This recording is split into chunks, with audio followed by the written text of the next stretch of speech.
So, wala po si mama. Nag-aalaga po ng mga baby. Napaalaga muna po kay tita. Yung baby po na yun, kay tita Kanda. Napaalaga po muna sa kanya kasi lalabas na po siya. Tapos po yung kapatid ko po si Eunice, nandun po siya sa may bahay. So, mga kapuso. Bali nga po pala nahugasan ko na yung mga patuka. So, ganahan po natin ng mga patuka. Babantayan po natin sila. Tingnan mo po yung mga manok ko. Nagwawala na. Ayan, nagwawala na po sila. Gutom po sila guys. Ganyan po sila. Pag gutom na gutom. Bali rin po pala, babantayan natin. Pagkatapos natin sila pakainin. Papakita ko sa inyo kung paano magpakain ng manok. Ito na muna po dito natin. Guys. So ayun guys, papakita ko. Dito mo, saan ko kaya tilalagay guys yung ito mo guys.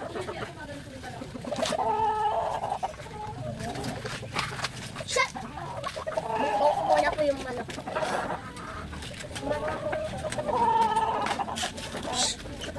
Ayan po guys.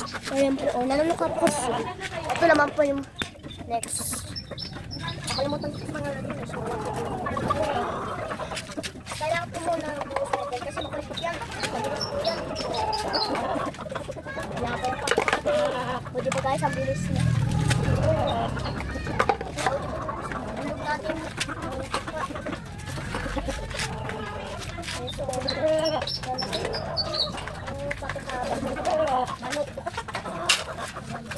So next naman po tayo. Shoot! Dito naman tayo yung sa naluluka ko. Naluluka ko yan. Shit!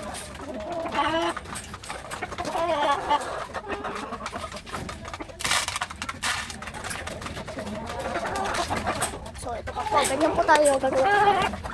So, alo. Ito naman po tayo. Naluluka rin po yan guys. Kailangan po. O diba po, ang bilis na rin.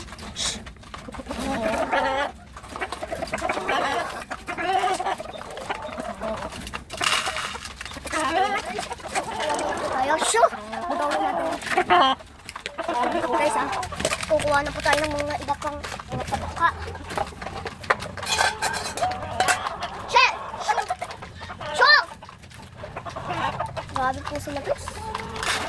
Ayan po yung mga pato. Ayan po sila. Ayan muna po yung mga pato. Ayan po yung mga pato. Kinakal po kasi nila, ginagano nila yung tukanin para mababa.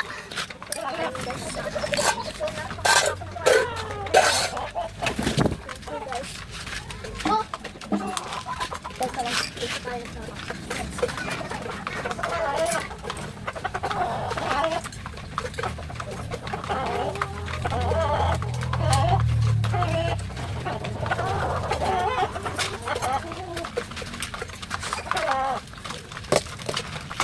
guys.